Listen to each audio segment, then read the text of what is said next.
very good friend of mine, Colombo guy, comes out of jail about 7 years ago. He was away for a long time.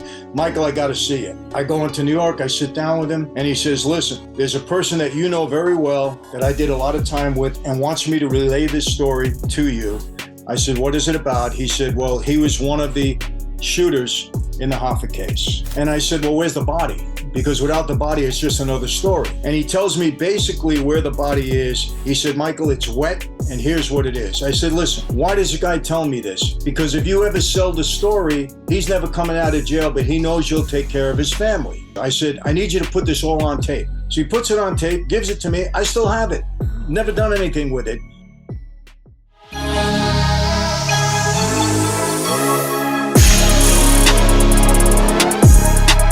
What up, it's Mr. X to the Z Exhibit. What's up, guys? It's Andy Frisella. This is your boy, Foul Monk. This is Ryan Serhant. This is Shingy. Hi, it's Patrick This McNiven. is Sonia Servitani. This is Director X. Hey, everybody, I'm Forbes Riley. Yo, this is Goldie. This is Amberly Lago. This is Chris Voss. Michael Franzese here. Yo, this is Charlie Tuna. Hey, what's up, it's Billy G. And you're listening to the RUN GPG Podcast. Well, I'm going to go hang out and listen to David's next podcast from the RUN GPG. You might hear something you like. Peace.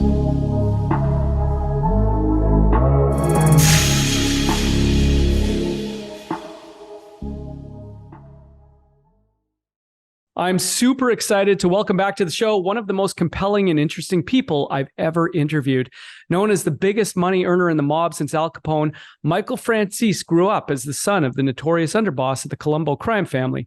Michael's story is nothing short of extraordinary. He's the only high-ranking figure from a major crime family to walk away without protective custody and live. Today, we're thrilled to welcome Michael back to the RUN GPG podcast again to talk about his riveting life and the very intriguing parallels and applications between the world of organized crime and the Mafia and entrepreneurship and business. Also looking forward to finding out what he's doing now with some current projects and all that he has on the go. Michael, it's a pleasure. Welcome back to the RUN GPG podcast. Well, thanks, David. It's good to be back again. I know we had a good time last time. I'm sure this one will be equally as good. Yeah. And listen, it's really good to see you. I know we were talking off camera. It has been a couple of years since we last sat down on the show. You were in your 60s then. You're now 72 and you look even younger. Both you and Camille look younger. And correct me if I'm wrong, but your father, he died at 103 years old. Am I right there? Is that 103? Yeah. That's so correct. My first question, what's the Franzese family secret to achieving longevity and looking so young? Well, I'll tell you what my dad's secret was. First of all, they got good genes. He was one of 19, and every one of his kids, siblings, I should say, died in their late 80s, early 90s. So we do have some good genes. But my dad never smoked, never drank, never did a drug, never got obese, always watched his weight. And, very, very strong constitution, I would say. So I don't smoke. I drink wine. That's about it. Never to excess. And I try not to gain too much weight. That's all helpful. Live a clean life and surround yourself with nice, healthy people. David, I don't have a chance in my house. All my daughters are all fitness freaks. My wife, it's a lifestyle for her. They don't let me get out of hand. So that's very helpful because I could eat. Let me tell you, I love food. Well, so you have to join the Mafia for clean living. I get it. Listen, since we last spoke, I want to get into it. Since we last spoke, you released your book, Mafia Democracy. Please tell our listeners, our subscribers, what's it about and why did you decide to write it? David, going back, when I finished my last book, I'll Make You an Offer You Can't Refuse, about 7 years ago, I had an obligation for HarperCollins to do another book, and they wanted me to do a political book. They said, you got any ideas? Immediately, I said, absolutely, Mafia Democracy, that's the title. They give me an advance. I go back. I start writing the book. I'm into it about 4 chapters. And I turn to my wife and I say, why am I doing this? I'm exposing, the hypocrisy in the government. I said, I don't need this. Nobody's bothering me. Go back to my publisher, give him the advance back, and I don't write the book. Cut to a year and a half, a little over a year and a half ago, I felt I had an obligation to write this book because I've never seen, such a situation in our government that we have now. So mob-like, so Machiavellian. So I write the book. And I got to tell you, it's right down the line. It's not Republicans, not Democrats, not anything. It's just exposing our government system for what it really is and it's more like the mob than anybody could ever imagine. And, David, the satisfying thing are the comments. Michael, now I get it. Now we see it, because I did a lot of research. This is not a fluff piece. I made very good examples, both sides of the aisle, and people are getting it. And that's all you want to do because, our country is in dire straits. We're in trouble here. And I have 7 kids and I have 7 grandchildren. And I want my country to be what it will be for them, what it was for me. And it's a great country, America. Even though I was on the wrong side of the law for a while, I'm here and I appreciate it. And I see us in real trouble. Yeah, very interesting. I appreciate your breakdown. I think it would be helpful if we talk just for a second about the fact that you've mentioned how Machiavellian the government has become. And I know that the Mafia operates under a Machiavellian philosophy as well. Can you break down the concept of what that is, what Machiavellian leadership actually is, and explain how it applies to both worlds? Well, yeah, and anybody that's paying attention will understand what I'm saying now. Machiavelli had much advice for a prince in how to maintain control of his kingdom, going back to the 1600s. And what he told the prince was this, okay, the promise made today is a necessity. The promise broken tomorrow is also a necessity. Remember that. So, but understand this concept. He said, Prince, in order to stay in power, can do anything he needs to do. He can lie, he can steal, he can cheat, he could even kill. Anything he needs to do, because the main thing is to maintain power. However, to the outside world and to the public, he always must appear to be honest, upright, and have integrity. And you could just take that phrase, that bit of advice, and apply it to our government. And if you're paying attention, David, I've never seen a situation, especially now with social media and video, and everything is captured a minute after you say it. It's all over the place for everybody to see.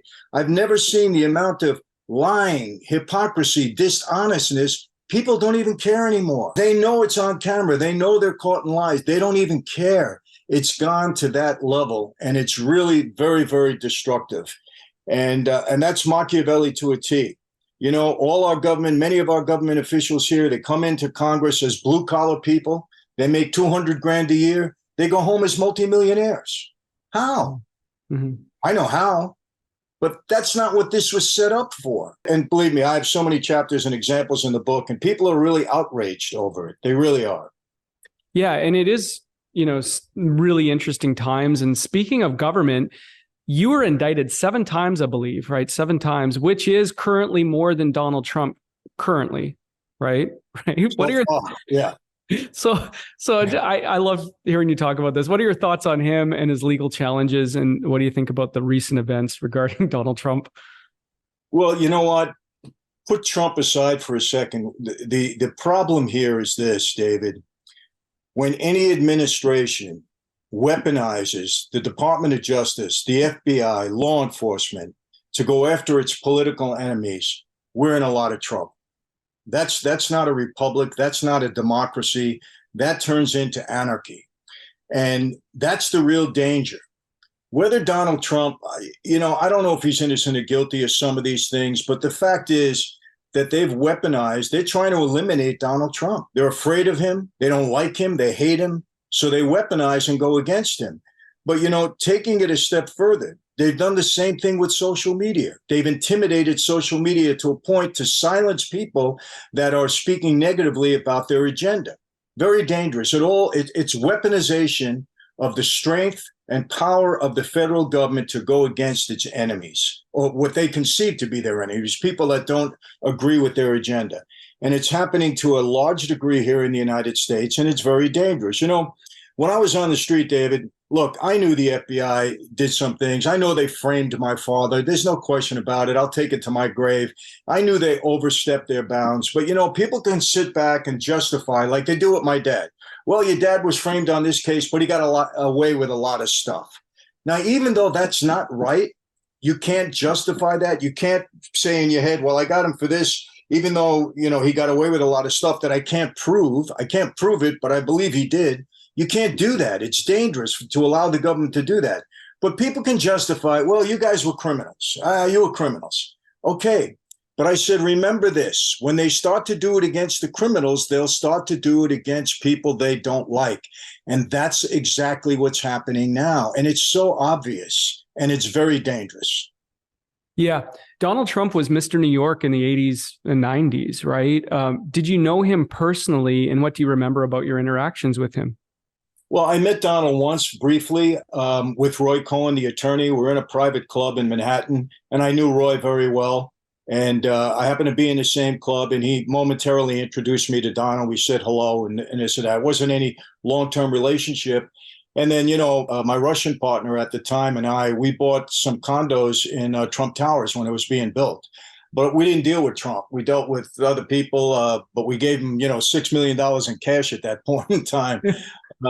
So, we kind of backdoor dealt with him. But, look, Donald had to deal with people, with us because of the unions. Every contractor in the city had to deal with the unions, and we controlled them. So he was no different than anybody else. And Roy Cohn was an intermediary at times because he represented us, he represented Donald, but that was doing business in New York. You could have been Helmsley, Gutterman, any major builder, you had to do the same thing. Listen, I'm not going to comment on his innocence or guilt. I always say this, and I get, beat up because there's such a hatred against this guy. It's like, I've never seen anything like it. But I said, look, I'm not in love with Donald Trump. I know there's certain things. I think he's a bit narcissistic. There's a lot of things that I think he shouldn't have done as president. He wasn't really presidential in fighting on Twitter and calling names and all of that. He was entertaining, but it wasn't presidential. But I will say this, and I'll say it in front of anybody, to anybody. He was a good president. His policies were good for the United States of America, and that's all I cared about. And you compare his 4 years to what's this disaster that's going on now, it's not even close. Mm-hmm. Yeah. It's always interesting to get the perspective of someone who was there like yourself. Moving along, something else that happened since we last spoke, Ray Liotta, who portrayed Henry Hill in Goodfellas, he passed away. And you were portrayed in Goodfellas as well, as we all know. Looking back now, can you share your memories of Henry Hill and perhaps some thoughts on Ray Liotta's performance? Well, I've always said this. I mean, I knew Henry fairly well. And the best thing for Henry's image was Ray Liotta playing him in Goodfellas, because Henry never looked that good, trust me. And, look, they made him out to be a bigger figure than he actually was. There's no question, David. Sadly, he was an alcoholic and he had a drug problem by his own admission. I mean, I'll give him that credit later on after, he started to get in the public eye. He did admit to that. I can tell you this, he never walked in through the back of the Copacabana unless he was with Paulie Vario or somebody of stature. Henry wasn't that guy. But, they take dramatic liberty in these films. And, I'll tell you one story. I was in a club one day called Channel 80 out in the island. And actually, Paulie Vario had an interest in the club, right? But it was the hottest club on Long Island. I used to go there a lot. So one day I walk into the men's room and I'm passing by the men's stall and I see 4 feet in there. Now, back then you didn't see that. I don't know if you see it now. I don't club much, but I'm saying, what the heck is going on? So I kick the door open and who's in there but Henry Hill and another person very close to me that I know, and they were doing coke together. So I grabbed a hold of Henry because the word was out on Henry at that point by Paulie. If you see him doing drugs or anything wrong, he was to get killed. And I said to him, Henry, I had an affection for Henry because he had given me some bets on the Boston case when they were doing that whole scandal with Boston's basketball team, Boston College. So I said, Henry, if I see you back in this place again, I'm not going to tell Paulie, but if I see you back in here again, I'm going to have to let him know. So don't ever come back in here and don't ever associate with this person that was in the stall with you ever again. And that was that. And that was the last time I saw him until, I saw him in Terminal Island Prison. And, okay, well, you don't want to tell us who the person in the stall was. Somebody very close. It was a very close relative of mine. I'll leave it at that. Okay, gotcha. Okay, I don't want to push you too much. Terminal Island, interesting. I didn't realize you both had the same prosecutor, if I'm not mistaken, right? Like so he entered witness protection program. You did not, but had the same prosecutor. I didn't know that. Yeah, Ed McDonald was our prosecutor. He's the one that flipped Henry. He was the head of the organized crime strike force at that point in the Eastern District of New York. Yeah, he was the one that flipped Henry. And Henry was in the program while he was in jail. And by mistake, he was on separation with me and all the other guys that were, just in general pop. And by mistake, they brought him to Terminal Island.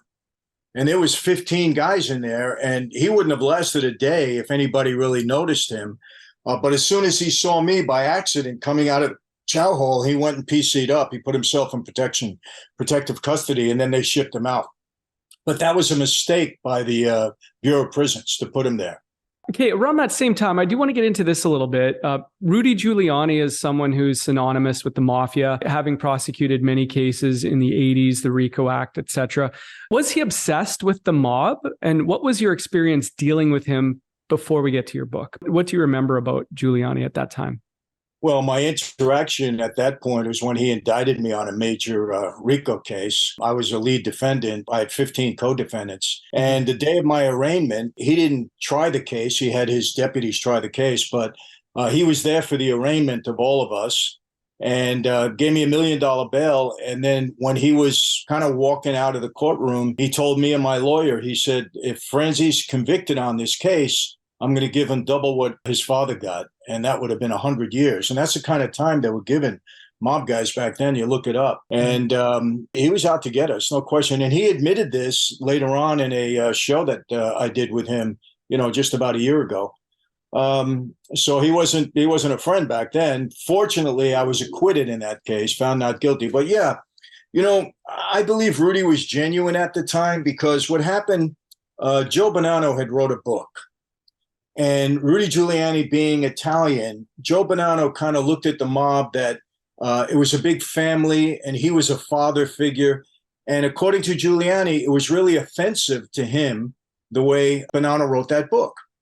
And he also said that in that book, Joe Bonanno laid out the commission racketeering case for him. He gave him the blueprint for it. And he admits that and he says it. So he was, look, let's face it.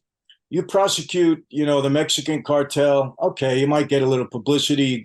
You prosecute some gangs on the street. Okay, it's good for you. You prosecute the mob, the mafia, and you're in the headlines every day. That's career building. We're the most colorful guys. We're the ones that make the news. You want to build your career, you go after us. And that's what happened. Yeah, it makes sense. Now, this is what I find interesting. Giuliani prosecuted you. I guess you could call him your enemy at one time. Surprisingly, he ended up writing the foreword to your new book. So how did that happen? And what can this transformation in your relationship teach all of us? Well, Joe Pagliarulo, who has a big radio show, a friend of mine, he said, Mike, would you come on the show with Rudy? And this is like 30 years after the indictment, right? And I said, yeah. I'd like to, actually. So we go on. And surprisingly, Rudy says, I've been following you for 30 years, and I think your transformation is genuine. He said, I don't think you can cover it up for 30 years. You're not that good. I said, well, thanks, Rudy. So that's how the conversation went. And then when I wrote the book, my publisher said to me, you think Rudy Giuliani would write the foreword? And I said, well, hey, now you're stretching it, But I said, hey, I'm not shy. Let me ask him. Well, he did. He read the book, wrote the foreword, and he did a tremendous job on it. So, I'm really thankful for that. I don't like what they're doing to him. I really don't. I think he became an enemy and they're going after him. And I think it's more persecution than prosecution, but this is what we're living with today. Yeah. Yeah, again, interesting times. Again, something along the similar lines, you had an infamous history with Sammy the Bull, right? And I did hear that your last sit down even got heated with him, I believe. You're now friends, though. You're now friends, if I'm not mistaken. Again, what lessons can we learn from the evolution of that relationship with him? Used to be an enemy, and now you're friends. David, I don't see it productive in any way to hold grudges and get into all of these spats. There's so much of that going on YouTube. It's not productive. It makes us all look bad when we're knocking each other to try to get views. And you know what? On YouTube, that's all it is. People will deny it, but they want views. So they figure if they get into controversy, end up in views. So Sammy and I we did get heated because he said certain things, I said certain things, and you react, But afterwards, we talked about it and said, is this productive? Sammy, I'm not judging you. You shouldn't judge me. We were two different families. You did your thing. I may not agree with some of the things you did. You feel the same about me, but do we need to let everybody in the world know about that? And he agreed. And same with other guys on YouTube, that I just don't see the back and forth being productive at all. And I won't engage in it. I won't, a lot of stuff. Look, a lot of things are said about me. And on YouTube or your social media, you can say anything you want, There's no restriction. You can call anybody. You can say anything. You can tell the truth. You can fabricate. So to get involved and engage in that is just not productive, and I'm not going to do it. Yeah, it's well put, very well put. And before we leave this topic, I do want to ask you again, in our previous interviews, you did share your thoughts on John Gotti specifically and, how his downfall kind of marked a noticeable change in the mafia world. Can you just expand on your thoughts again on John Gotti and his significance back when he was in his, when he was all over the place, right? When you talked about the mob, it was John Gotti, his significance. Yeah, I want to make this clear, though, because a lot of people hold John Gotti responsible for the destruction of the mob as we know it, because it's different now. Mm-hmm. And I can tell you emphatically that's not true. The destruction of that life was the RICO Act, because the RICO Act put people away for a long time. It made a lot of informants because people didn't want to go away for a long time. It expanded the law to a degree that I think is unconstitutional. And it was devastating for that life. It allowed for forfeitures. It allowed to take union power away from us. It did a lot of damage. So it wasn't Gotti. Now, was Gotti helpful? No. The same way, a guy that I love and the guy that I believed in that was going to really benefit Italian Americans, Joe Colombo. Being that up front and being the boss of a family is not good. It just brings too much attention on everybody. It gets the government more motivated and determined to do things. And I think that was John's fault. That was his problem and his downfall. He snubbed his nose in the face of the government. And you just can't do that and get away with it. They're too powerful. They have all the laws in their favor. They're going to win eventually. And so, in that regard, was he a good boss? You'd have to say no, in that regard, because he was just too out there, too much exposure, brought heat on his family. And you just can't do that and get away with it. You can't.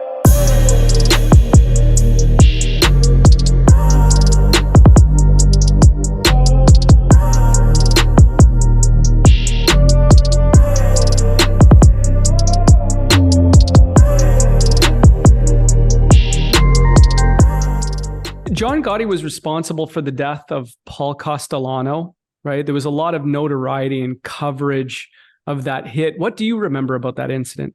Well, we knew at the time that it was unsanctioned by the commission and that people were upset. I know Giuliani was upset. I know some of the bosses were upset that, he just did that move. You're not supposed to do that. In John's defense, I believe he really believed that Castellano was going to take him out, so he had to act first. And that's part of the life also. Did he follow the right protocol? Maybe not, but who am I to comment? That's a desperate situation. Maybe he would have tried to follow the right protocol and it wouldn't have worked out for him. I don't know. But anyway, it didn't make him any friends. Not at all, not at all. And, that was part of his destruction too. No question about it.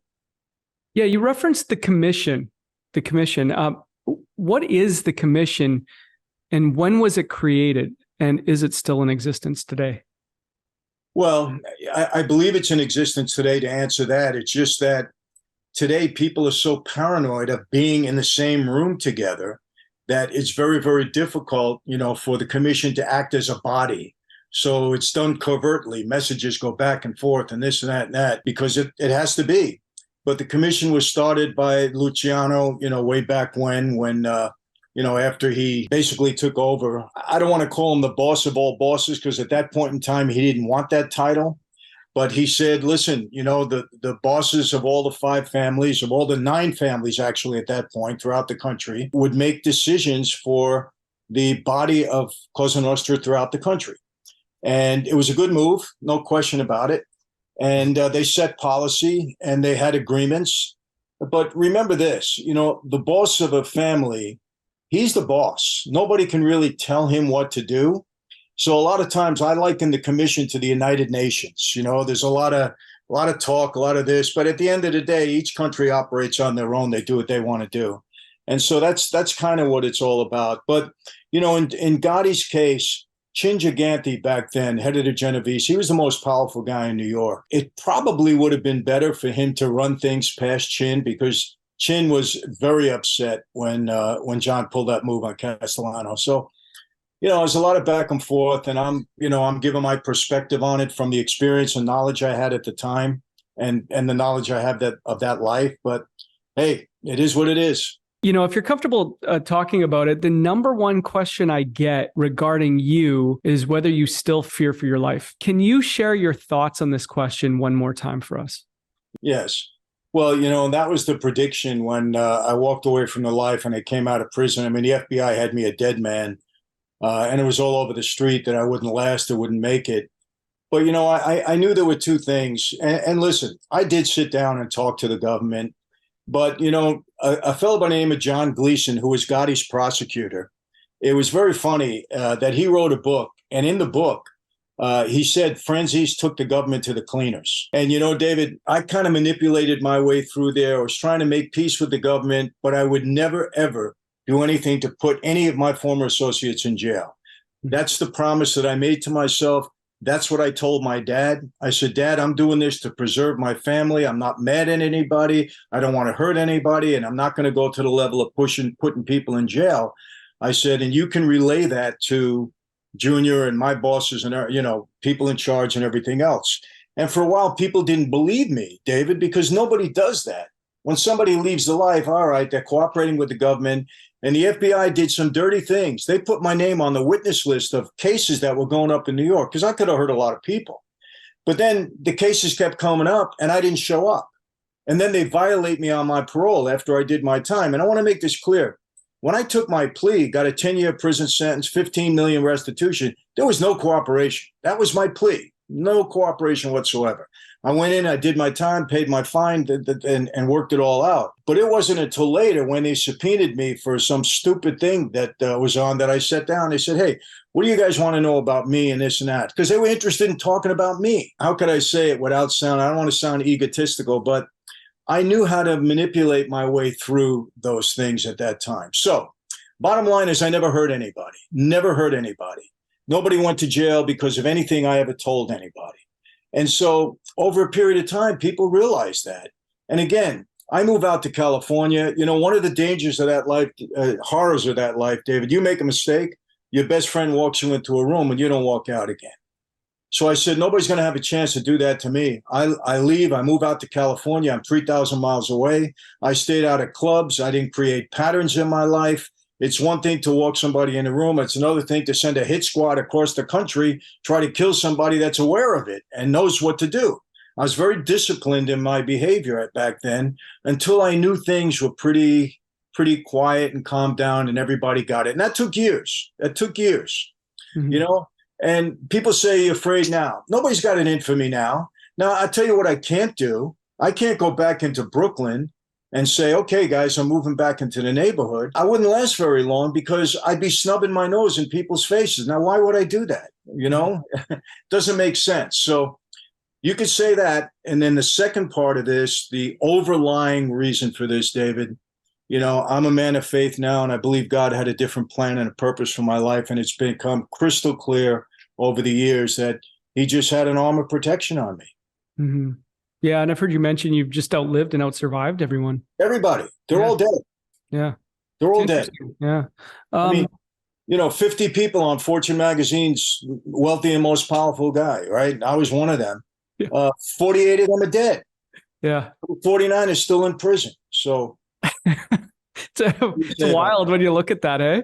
You've had an interesting life, Michael. I find this fascinating. I heard it in a recent interview of yours. You were talking about Eleanor Cordero. Now, this was a time you actually feared for your life. Do you mind relating one of the craziest experiences you've had in the mob?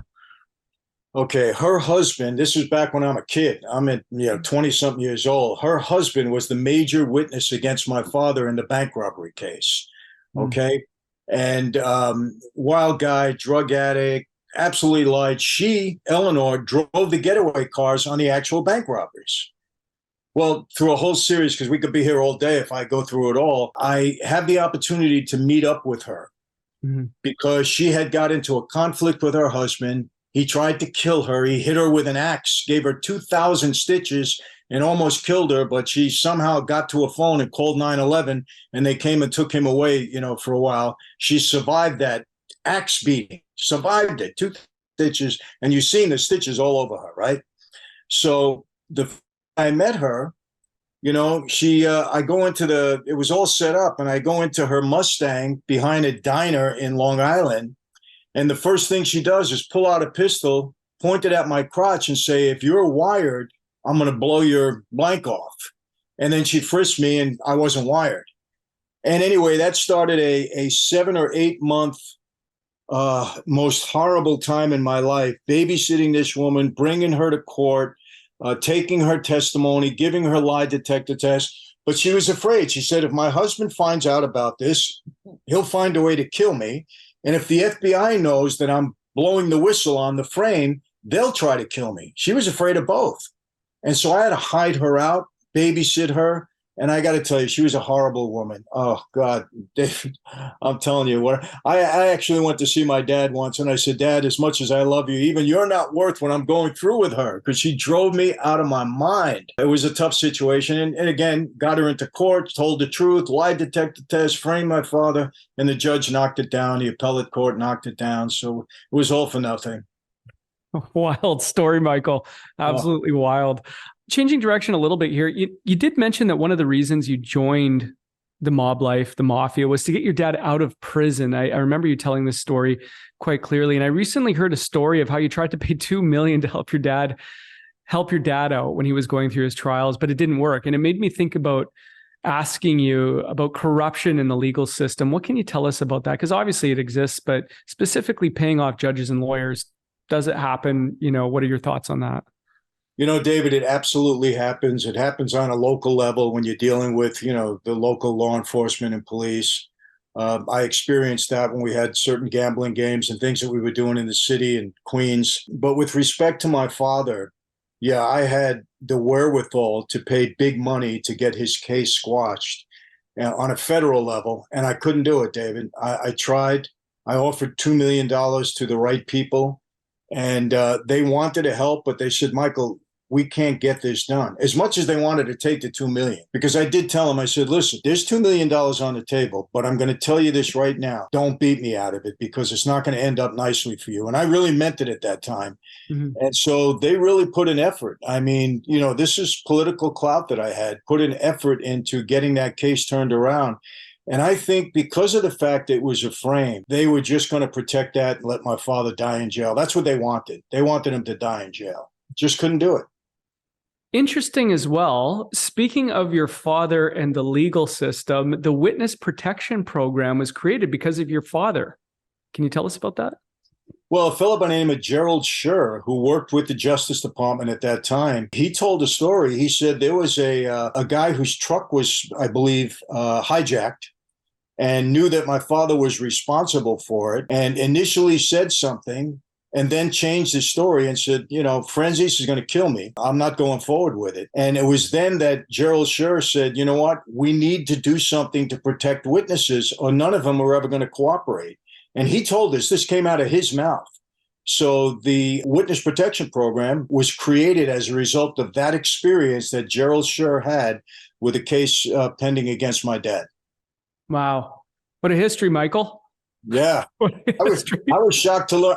As a matter of fact, my father didn't even know that. I had to show him that. And he said, wow, what else are they going to do with me? He said, unreal. Yeah. Very, very, very interesting. I asked you about your personal experiences. Some of the people I'm about to mention here, these are quick hitters. This was in our last couple of interviews from a few years ago. But these stories, Michael, they never get old. And we do have a lot of new listeners and subscribers. I would love for you to break down some of these again, because they're so fascinating. For example, Frank Sinatra, you get asked about him a lot, I know, but you knew Frank Sinatra personally. Can you share your thoughts on him and whether he had connections to the mob or not? Well, yeah, I mean, I liked him. I met him several times. I met him at the Copacabana. I met him in Florida. I met him with Joe Colombo when we had the Italian-American Civil Rights League, and he performed. My dad knew him well. I met everybody at the Copa back then. That was the place. And my dad was, front and center there. Julie Podell and him were good friends. And so I went there many, many times. Did he have connections? Sure he did. I mean, I believe it was Lucky Luciano that financed his career early on. His family and Lucky's family both came out of Sicily. So they were Sicilian at that time. But, I always try to preface this because it always sounds like, this guy wouldn't have had a career if it wasn't for the mob. Yes, he was helped because they wanted him to succeed. But Frank Sinatra was a great talent. And sometimes it's like nepotism in that life. You need to have a push in order to get where you got to get. It happens the same today. I mean, there's nothing different. That's just life. So was he controlled by the mob? Look, favors were done for him and he did favors in return. And, that's the way life goes. So interesting. Now, I do want to ask you about this because recently there was a Secret Service agent who's doubting the official explanation of JFK's assassination now, right? There's a Secret Service guy who was on site and he's questioning this. And your take on JFK has always been fascinating to me because you've expressed the belief that the Mafia may have played a role in the assassination of JFK. Can you explain that theory and your reasoning again? Yeah, David, and understand this. I have no horse in this race at all. It doesn't change my life, and I'm not writing a book about it. I'm not trying to talk about it. But when you ask, I'm honest. I've heard my entire life from people in the know that were there that this was a mob hit. We were intimately involved in it. When you go back to what's his name? It escapes me now. The guy that killed Oswald. Mm-hmm. He was closely associated with our guys in Chicago. He was around Al Capone at one time. He was one of us. You don't come out of the clear blue sky and kill the patsy that pulled this thing off. And I believe I've heard it my whole life from people in the know, bosses in the family, my father, you name it. And there's no reason. Most of the time, guys on the street, like my father, they don't ever want to admit to anything. But, I was one of them, so they told the truth. But I believe this. There's classified documents that are regarding the JFK hit. They're classified, since the hit. And every so often, the president is going to unclassify them. Trump was going to declassify them, I should say. And then all of a sudden they stop and they won't do it. Mm-hmm. My belief is that those classified documents will show the connection with the mob. And our government doesn't ever want the world to see that a sitting president was able to be taken out by the mob. And the CIA probably is connected to that also. So this is a big conspiracy that took place there, a horrible mark on, the United States and our government. So I think they'll keep it under wraps. But if you had to ask me, if somebody was pointing a gun to my head and, the truth or lie detector was there, I would have to say mob hit based upon everything that I was told and I know. J. Edgar Hoover, he famously claimed there's no such thing as the Mafia, and you know exactly why he made that statement. Yes. And this is one of maybe other reasons that he would never admit it. He would never admit that the mob existed until he was forced to, basically by Robert Kennedy, and because of the fact that the big meeting in Appalachia revealed a lot of things. And the investigation that happened after that, when all the guys got together, all the bosses, and Genovese held that thing, he was forced to. But prior to that, he never wanted to, because one thing I know for a fact, he was in a place called the Stork Club in Manhattan that Frank Costello had a piece of. And they actually had that place wired and bugged, not for Hoover, but because they were trying to get dirt on celebrities so that they can have something over the celebrities to do their bidding, right? Well, it just so happens that they caught J. Edgar Hoover and his boyfriend in a very compromising position during a stay that they had in the bathroom, in the men's room. And they held it over his head. And that might have been at least one of other things they had on him. But he would never admit to it, even in the face of everything. He would never admit to it until he was finally forced and he had to. And even then, he didn't go after with a vengeance. He didn't declare war on the mob. It was Bobby Kennedy that did that. He wouldn't do it. And he was really at odds with Kennedy over it. They really were, fighting over it. As a matter of fact, Robert Kennedy was fighting with John and his father because both John Kennedy and his father did not want Robert Kennedy to go after the mob. He did it anyway. So interesting. The whereabouts of Jimmy Hoffa's remains have been a mystery for decades. Can you give us the details of what you do know about his death and where his body might be?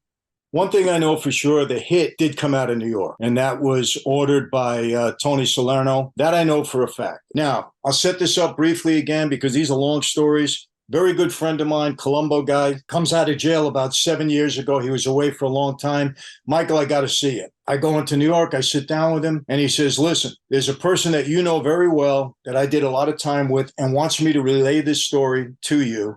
I said, what is it about? He said, well, he was one of the shooters in the Hoffa case. And I said, well, where's the body? Because without the body, it's just another story. And he tells me basically where the body is. He said, Michael, it's wet. And here's what it is. I said, listen, why does the guy tell me this? Because if you ever sell the story, he's never coming out of jail, but he knows you'll take care of his family. Okay, great. This guy happened to be dying. You know, the guy that was bringing it to me got cancer. I said, I need you to put this all on tape. So he puts it on tape, gives it to me. I still have it. Never done anything with it. Now, I had a production company. When I mentioned it to them, they said, Michael, we'll spend $1 million looking for the body. Even if we don't find it, so what? It's a great story. And I said, I'm not doing that. I said, I have these tapes. If and when something comes up where they become appropriate to reveal, I'll do it. But until then, there's really nothing to say. Very, very fascinating, Michael. I had to ask you about that. Now, I do want to ask you about this. I find this very interesting. Now, you do discuss various mob movies. You know, you've discussed them with me. I know you talk about it on your YouTube channel, and you sometimes relate personal experiences regarding the accuracy of many of them. This is very interesting. You recently talked about The Godfather and a new revelation that when Marlon Brando was preparing for his part, he called Russell Bufalino, right? Who is Russell Bufalino, and what do you know about that? Well, yeah, very interesting. As a matter of fact, a fellow by the name of William D'Elia, who I'll be sitting with next month, wrote a book, and he was Russell Bufalino's right-hand man. And Russ was a boss up in upstate New York and Pennsylvania. As a matter of fact, you've seen the movie The Irishman. Joe Pesci played his role there and played it fantastically, by the way, because I knew Russ, met with him several times. I didn't know this. He was the one that said that it was Marlon Brando that looked to Russell Bufalino for preparation for the role, and that Russell actually helped him get the role. But yeah, it was fascinating because I didn't know the connection between Marlon Brando and Russ. And Russ was a guy of substance. You know, he was a heavyweight in that life, portrayed again extremely well by Joe Pesci in The Irishman. So yeah, excited about that. And I'll be getting into that a little bit more when I sit down with William.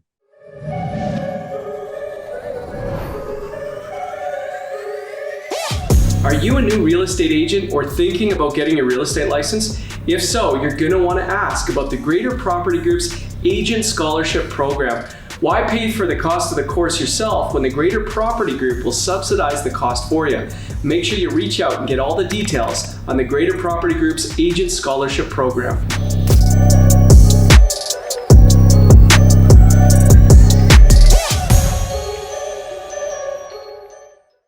In Marlon Brando's character in The Godfather, he portrayed, a strong but quiet leader, right? Can you draw parallels between his role and the qualities of a great boss and leader in the business world? Well, I thought, he was brilliant in that role, and he was the epitome of what a boss should act like and the way he should carry himself, Because, a lot of times guys are portrayed in these movies like they're thugs. And, stupid, I have to say it, just wild men going around killing everybody. That's not the case at all.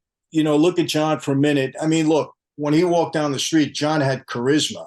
He was the embodiment of charisma in that life, a little too outspoken, a little too flashy, and so on and so forth. But most of the guys that were bosses and most of the guys that were substantial capos, that's how they carried themselves.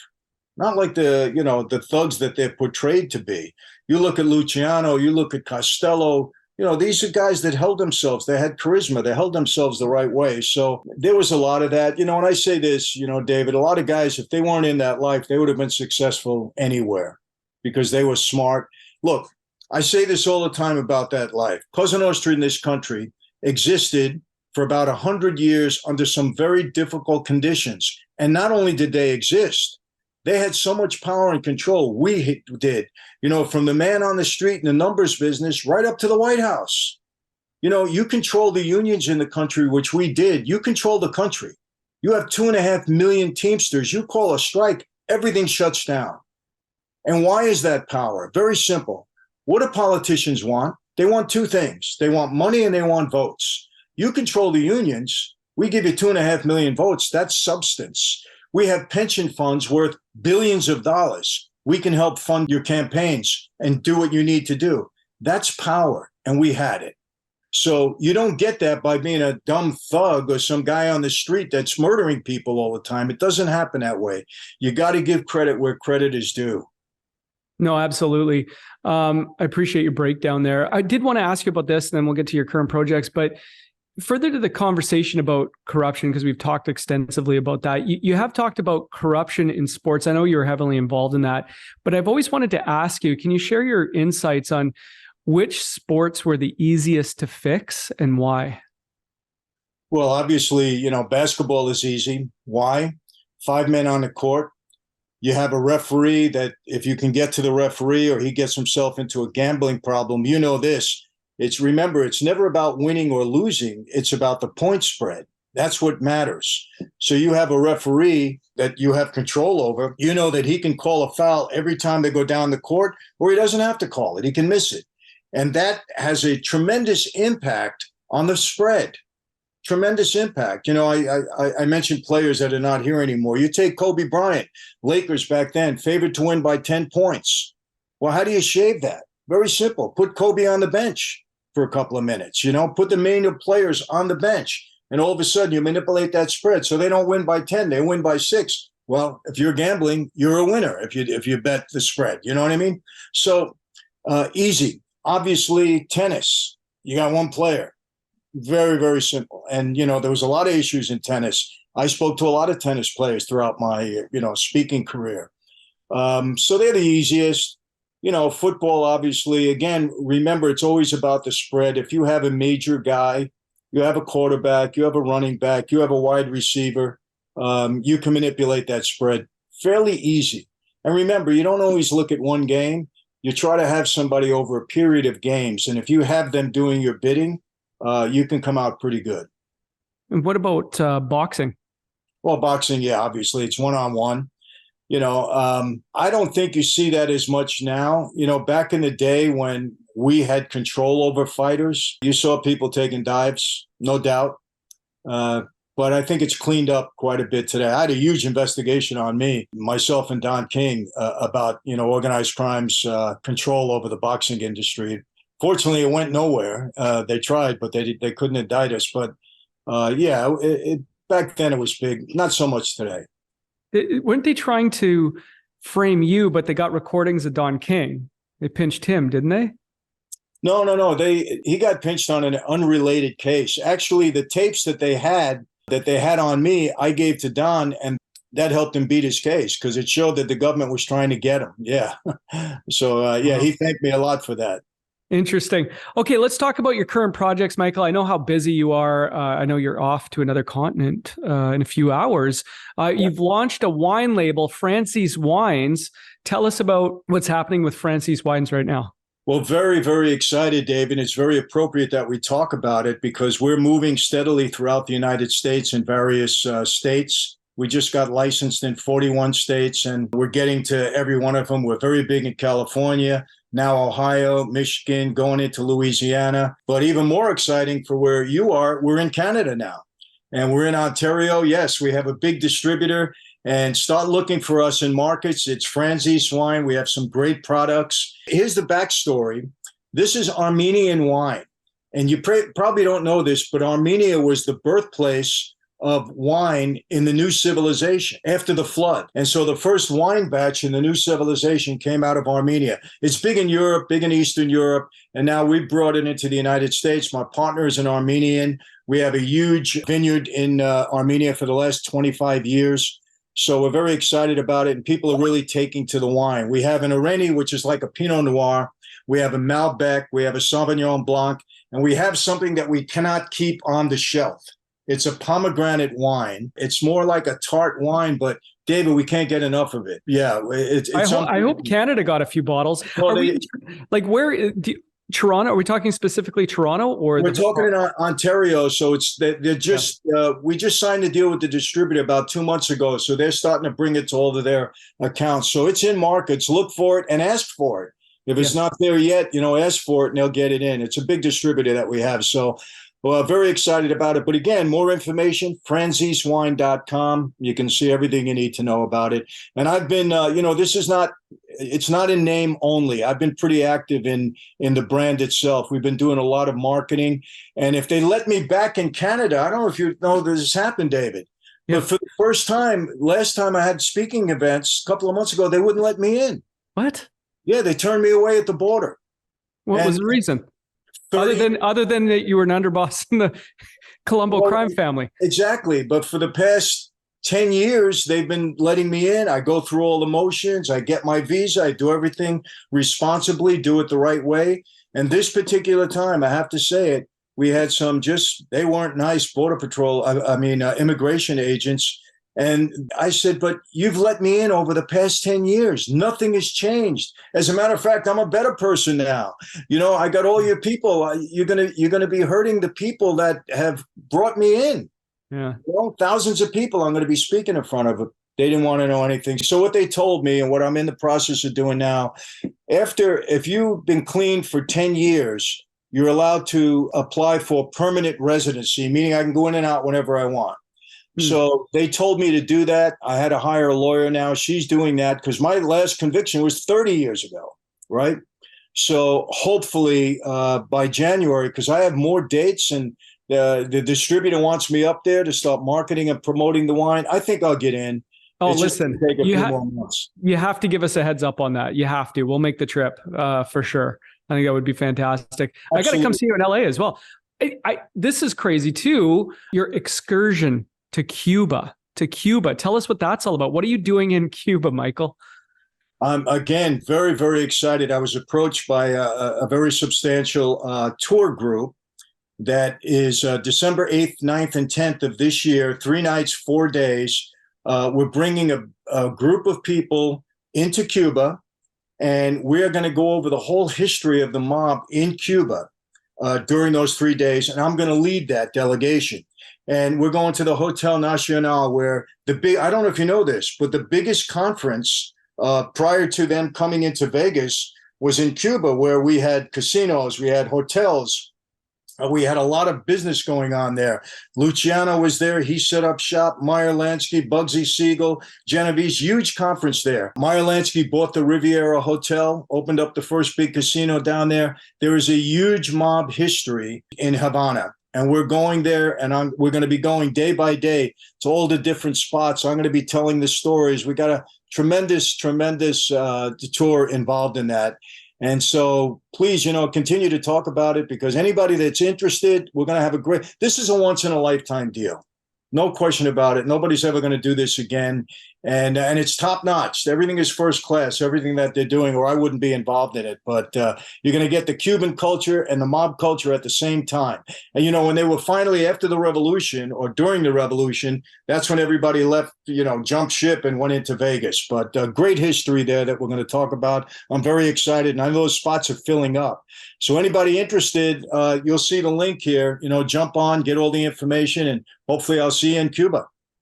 Incredible. And Michael, your YouTube channel is blowing up. I mean, you're very popular online now. You have an upcoming event with Mike Tyson. What's that all about?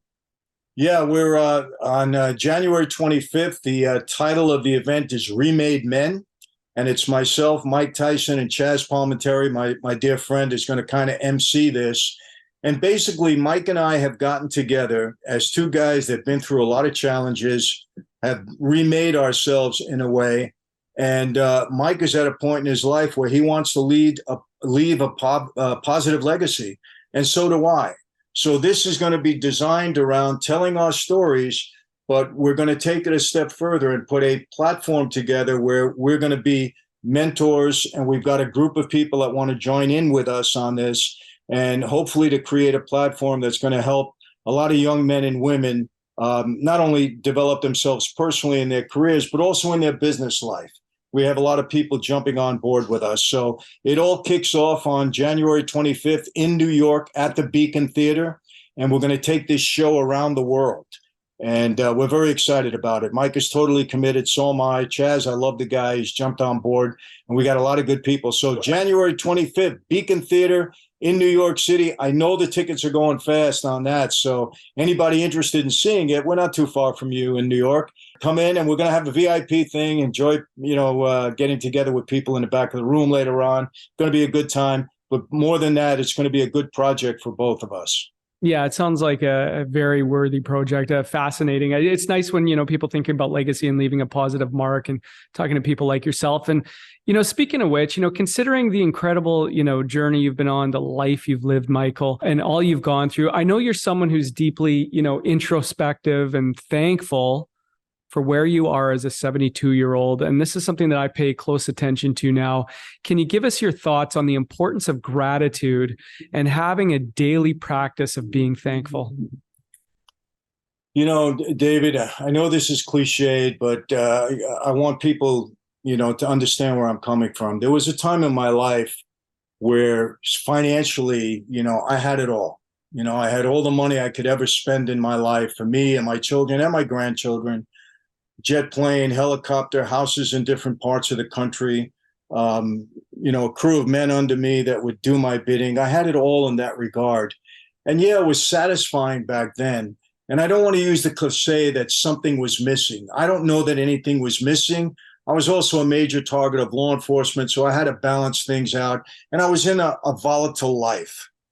But after that is all over, I did my jail time. I come home and I start speaking to people, encouraging them, giving my testimony and my story. And I can tell you this, it has become so much more gratifying and satisfying for me to give than it is to receive, because the receiving that I get now is from people telling me, Michael, you've had such a positive influence on my life. Michael, my life has changed. Michael, I've heard your story. And a lot of these people, I don't even know who they are. They're just hearing me.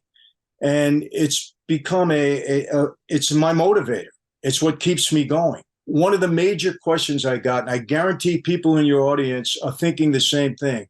Michael, with all the things you did on the street, how did you forgive yourself?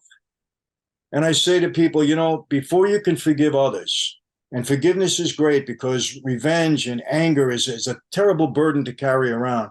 You have to forgive yourself. And I have to attribute that to my Christian faith that's built on the foundation of forgiveness. That's why Christ died on the cross, for forgiveness. So you have to realize you have to forgive yourself and put that in the past. And then you can go on and be productive in your life.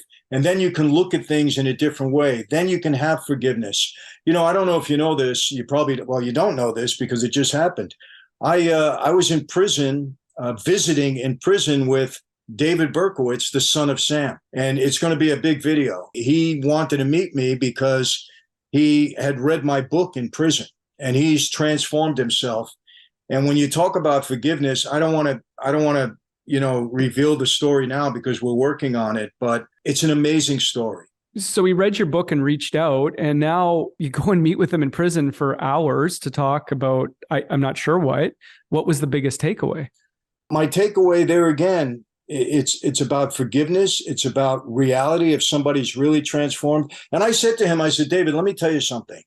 I said, the hardest thing in the world is to forgive somebody that took away a family member. I said, that would be hard for me. And I'm a Christian. I don't know. I said, so no excuses, no nothing. I got to put that right up front. And if people are angry after this, I understand it. And he said, Michael, I get it. I said, well, do you expect to get out of prison? He said, never. He said, and I don't deserve to. I have to face the consequences. He had stopped going to his parole hearings because he knew they were worthless. So he goes to the parole hearings just to be respectful to the parole board, not because he expects parole. But anyway, I had to get into the prison, number one. So I finally got that done. And then they let me bring a camera in there. So this is all recorded. Interesting. Was that your first time back in a prison since you left? No. I've been visiting prisons, really ministry wise, speaking to a lot of inmates for the last 20 years. So, but the feds won't let me in. I have to go to all the state prisons. The feds, because I was a federal prisoner, So they don't like want me there. wow, full circle. You know, you know how I know this interview is meant to be, Michael? You're the one that I've spoken in depth with about King Solomon, right? One of the wisest, greatest leaders who ever lived, kings. This morning, out of the blue, I had a conversation with somebody who was telling me that the actual wealth that Solomon had, I don't know if you've heard this estimation, but the actual wealth that King Solomon had back then, translated into US dollars by today's standards, $1.2 trillion. Oh, 1.2 trillion. If you were to, right, the equivalency in US dollars, 1.2 trillion, literally the richest man who ever lived of all time. I found that fascinating. And that was this morning. And I knew because I'd talked to you, I'm like, this was meant to, we had to talk about this, but I didn't know if you heard that number before. I'd never heard that. $1.2 trillion. I've never heard that, but I've always been under the impression that he was the richest man that ever lived.